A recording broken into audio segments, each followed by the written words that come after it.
2 hari pasca melapor ke polisi soal penganiayaan dirinya oleh anggota DPR RI dari fraksi PD Perjuangan Masinton Pasaribu, Dita Aditya Ismawati Senin kemarin buka suara di kantor LBH Apik Jakarta. Dengan mata kanan yang masih lebam, Dita menceritakan ihwal pemukulan oleh Masinton yang menjadi atasannya di DPR. Jidak dan itu terjadi oleh tangan kirinya 2 kali. 2 kali itu saya ingat. Lalu saya cuma bilang, saya histeris. Kenapa saya ditonjok? Kenapa gua ditonjok? Kenapa gua ditonjok? Ini sakit. Kenapa gua ditonjok? Gua cuma mau pulang. Hubungin mana? Gua mau nelfon temen gua. Mau nelfon temen gua. Lalu saya sambil begini, dia rebut HP saya. Terus saya teriak lagi, sini HP gua balikin. Ini gua beli HP pakai duit sendiri, balikin. Terus nggak ada, dia umpetin. Lalu refleks setir itu saya sorong ke kiri.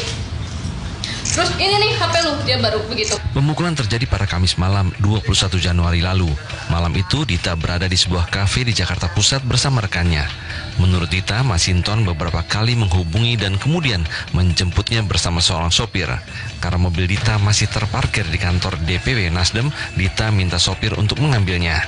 Dita dan Masinton kemudian hanya berdua di dalam mobil. Saat itulah penganiayaan terjadi. Dita kemudian diturunkan di daerah Cawang. Namun pengakuan berbeda diutarakan Masinton.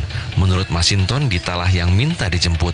Mereka bertiga di dalam mobil bersama AB yang menyetir dan Masinton duduk di kursi tengah. Di perjalanan, Dita yang tengah mabuk mencoba merebut setir mobil. Tangan Dita ditepis AB hingga mengenai wajah. Dita kemudian turun di depan MT Haryono Square, Jakarta Timur. Menurut Masinton, apa yang dialami Dita merupakan sebuah ketidaksengajaan. Itu dia mabuk, muntah, ya. Sepanjang jalan itu dia muntah. Dia histeris, besarkan tape sebesar-besarnya gitu ya. Terus kemudian di jalan Otiste itu tiba-tiba tangannya meraih setir. Kemudian dia ditepak sama sopir yang bawa TA saya gitu ya. Kebetulan yang bawa mobil itu dia. Penjelasan Masinton diperkuat oleh pengakuan tenaga ahli Masinton, Abraham Leo Tanditarsik atau AB yang mengaku mengemudikan mobil.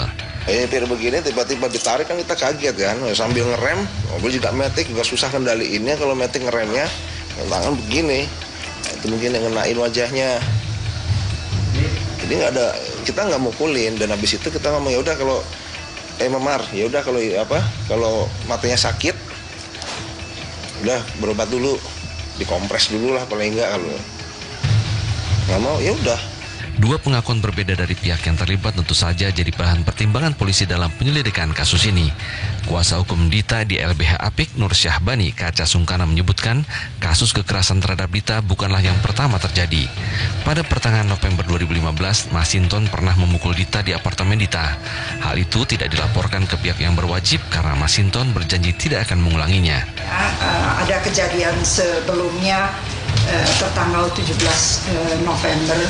Dan itu juga sudah sebetulnya dilaporkan karena kejadiannya di apartemen, dilaporkan ke security, tapi karena yang bersangkutan minta agar tidak dibesar, lalu terjadi mediasi dengan harapan tidak akan melakukan atau tidak terulang lagi.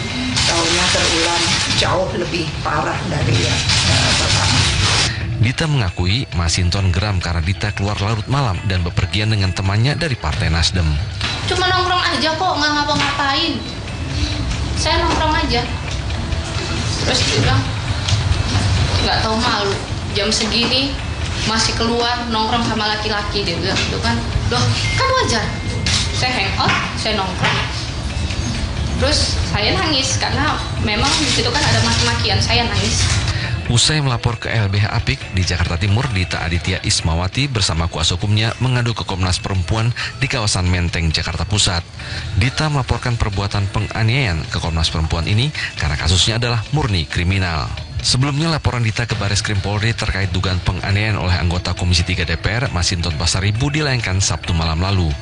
Pelapor ketika itu didampingi anggota Badan Advokasi dan Bantuan Hukum Partai Nasdem, Wibi Andrino. Waktu tadi ada rapat DKI, kita lihat ini kenapa ini matanya lebam. Saya tanya kenapa. nggak mau cerita lama-lama. Akhirnya dia mau cerita juga. Situ langsung saya telepon Mama Sinton. Ada apa ini dengan kita? Mama Sintonnya, beliau bilang nggak ada itu, bukan saya. Atas laporan tersebut, polisi melakukan pendalaman untuk selanjutnya memanggil para saksi. Pihak Polri juga akan mengikuti aturan termasuk izin kepada Presiden untuk memeriksa anggota Dewan. Ini nanti kalau sudah di tangan penyidiknya akan dilakukan pemanggilan komunikasi. Ya. Kasus dugaan penganiayaan yang melibatkan anggota Dewan bukan hanya jadi perhatian polisi sebagai penegak hukum, tetapi juga Mahkamah Kehormatan Dewan di DPR.